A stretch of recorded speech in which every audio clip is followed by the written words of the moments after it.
Programang ito ay rated SPG. Striktong patnubay at gabay ng magulang ang kailangan. Maaaring may masiselang tema, lengguwahe, karahasan, sexual, horror o droga na hindi angkop sa mga bata.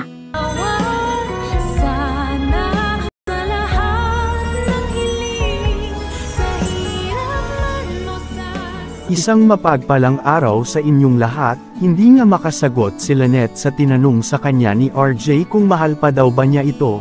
Mahal pa rin kaya ni Lynette si RJ, kaya hindi nito masagot ang tinanong sa kanya, at iiwan kaya niya si Doc Carlos para lang kay RJ, at yan ang ating pag-uusapan ngayong araw na ito.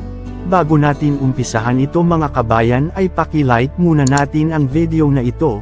Maraming salamat po. Muli ngang nagbalik sa alaala ni RJ ang mga nakaraan nila ni Lynette. At unti-unti na nga bumabalik kay RJ ang mga nawalang alaala nito.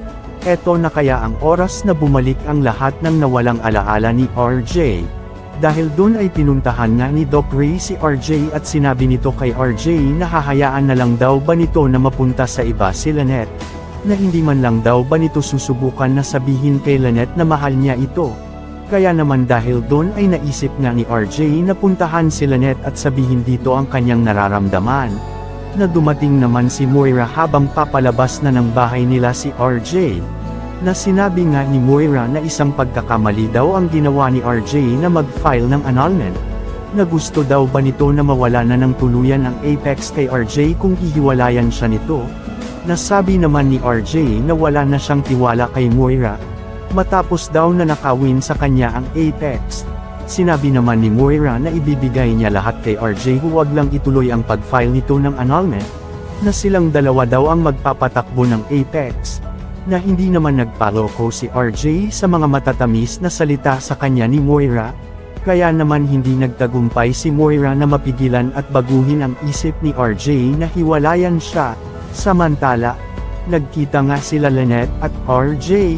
At dito nga ay inamin ni RJ na mahal pa din niya si Lynette at niyakap nga niya ito, pero sinabi nga ni Lynette kay RJ na hindi na pwede, na ikakasal na daw sila ni Doc Carlos, na mahal daw niya si Carlos at ayaw niya itong masaktan, kaya naman tinanong ni RJ kay Lynette na mahal pa daw ba siya nito, na hindi nga makasagot si Lynette, na kahit na magsinungaling siya ay hindi pa din nawawala ang pagtingin niya kay RJ.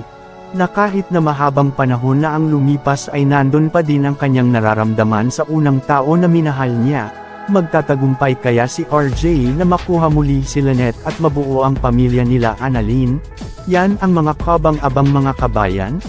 Bago ang lahat, huwag po natin kalimutan na i-subscribe, like at i-click ang notification bell para lagi kayong update sa mga susunod ko pang mga video upload.